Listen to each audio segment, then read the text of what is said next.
Réalisation d'un tablier de serveur. En général, les tabliers de serveur possèdent beaucoup de poches. Ici, on a fait 4 à 5 poches différentes. Donc, on commence par la première poche à rabat. Donc, une poche avec un rabat. Donc, le rabat, c'est ceci. Une petite pièce qu'on a rajoutée et qu'on plie. Ensuite, on a fait une poche appliquée. Donc, la poche appliquée. L'application, c'est ceci. Donc, c'est un petit morceau de tissu qu'on a rajouté au-dessus de la poche appliquée pour la décorer. L'ouverture est toujours ici. Donc, ici, j'ai fait la poche en double face. Ensuite, on a la sous-poche. La sous-poche, c'est pour mettre des bics ou des crayons. Ça s'appelle une sous-poche et elle va jusque dans le bas de la poche appliquée. Ensuite, on a la poche à tirette. La poche à tirette, donc avec une tirette assez pratique, par exemple, pour mettre son argent. Et il y a aussi un rabat qui a été fait dans le haut et la poche appliquée avec la tirette dans le bas. Et on a ici une poche longue, aussi pour mettre des bics ou des ciseaux ou autre. Et là, on a rajouté une décoration, un petit ruban. Donc, on a fait 1, 2, 3, 4, 5 poches différentes.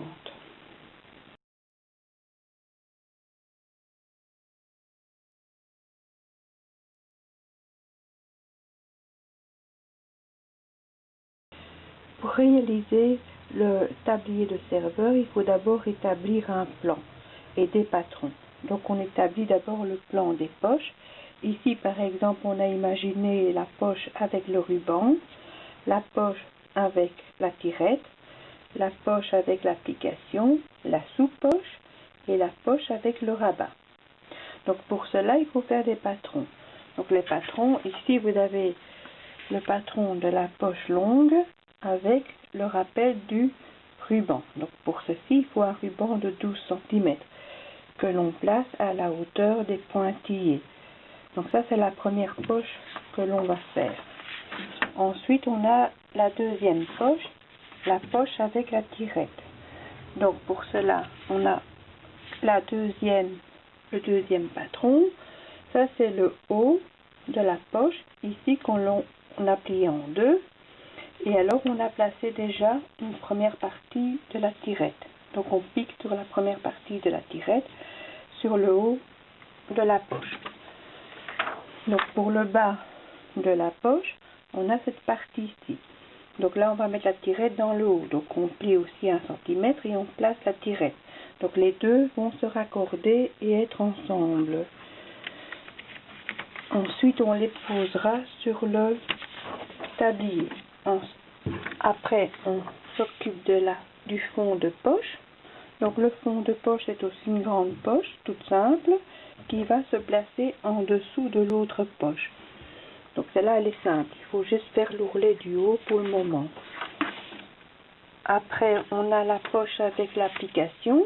Donc là, c'est aussi en deux parties. Vous avez l'application qui va se placer sur les traits qui sont placés là. Donc la poche avec l'application, c'est celui-ci.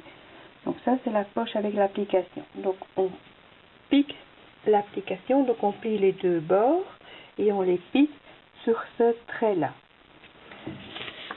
Donc ça, c'est la poche avec l'application. Ensuite, il nous manque la poche avec le rabat. Donc, on a le patron avec la poche pour le rabat. Donc, le rabat, c'est un petit bord qu'on replie dans le haut. C'est joli, c'est décoratif. Donc là, il faut plier dans le sens de la flèche pour avoir le rabat. Donc, on prépare toutes ces poches à l'avance. Comment on va arriver à savoir se repérer sur un patron? Donc ici, par exemple, il faut d'abord couper le patron sur les petits ciseaux. Ensuite, vous avez le haut de la poche. En général, on fait toujours un bord. On fait souvent un bord à 1 cm du bord.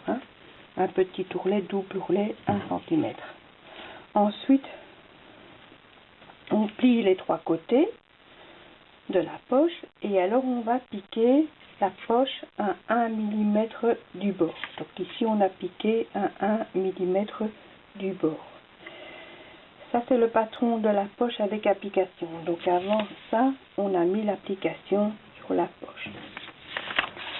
Donc quand toutes les poches sont terminées, on va préparer le tablier. Donc pour le tablier, on doit couper un rectangle de 60 sur 40.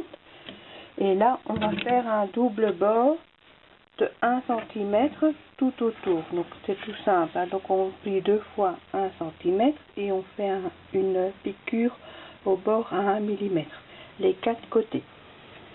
Donc une fois qu'on est prêt, les poches sont prêtes, le tablier est prêt, donc on va placer les poches sur le tablier. Donc on les place d'abord et ensuite on va les coudre.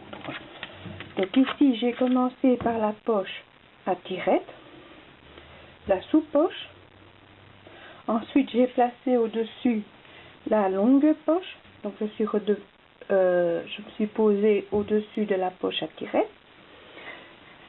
La poche appliquée, je l'ai posée aussi sur la poche à tirette et au-dessus de la sous-poche. Et ensuite j'ai mis la poche à rabat et c'est tout des piqûres à 1 mm du bord à chaque fois que j'ai réalisé. Voilà. Et ensuite il faut juste remettre encore un cordon ou une ceinture pour savoir fermer le tablier.